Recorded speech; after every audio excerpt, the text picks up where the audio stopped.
Paul wrote to the Philippians from prison, said he might die, hoped to be released. Whether he wrote from an Ephesian prison, a Caesarean prison, or a Roman prison, no one knows. Philippians is only 4 chapters. Unlike Thessalonians or Galatians, there is no immediate crisis of faith. Paul's imprisonment is not a setback. I'm here for the defense of the gospel, he says. Besides general encouragement, Paul praises Epaphroditus and commends Timothy, whom he will send to them soon, and he entreats the church as his companion to help reunite 2 women, Euodia and Syntyche, whom he calls his fellow workers. Paul doesn't write this letter to combat anybody, although he hints at both Jewish opponents, whom he compares to barking dogs, and pagan opponents, who likely are defenders of the Roman cult which honors Caesar as Lord. Paul discounts them all. Indeed, I count everything as loss because of the surpassing worth of knowing Christ Jesus my Lord.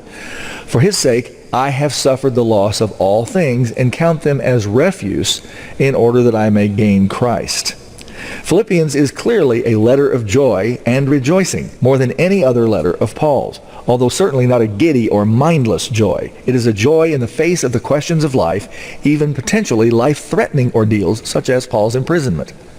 Near the heart of the letter, Paul quotes an early Christian hymn. It is simply marvelous. Have this mind in you, which was also in Christ Jesus, who, in the form of God existing, not a prize did he consider his being equal with God. Instead, himself he emptied, the form of a servant, taking, in the likeness of humankind, becoming.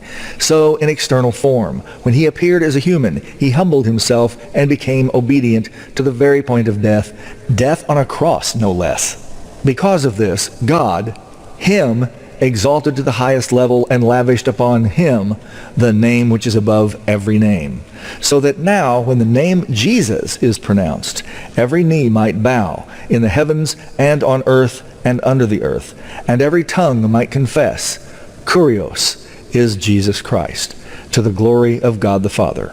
Looking carefully at this, God is used in parallel to the name above every name, and the personal name of God, Yahweh, or Kurios in Greek, that name which is above every name, is emphasized. Caesar is not Kurios, or Lord. God has lavished that name on Jesus Christ. So you should be like him. Empty yourself in service to others.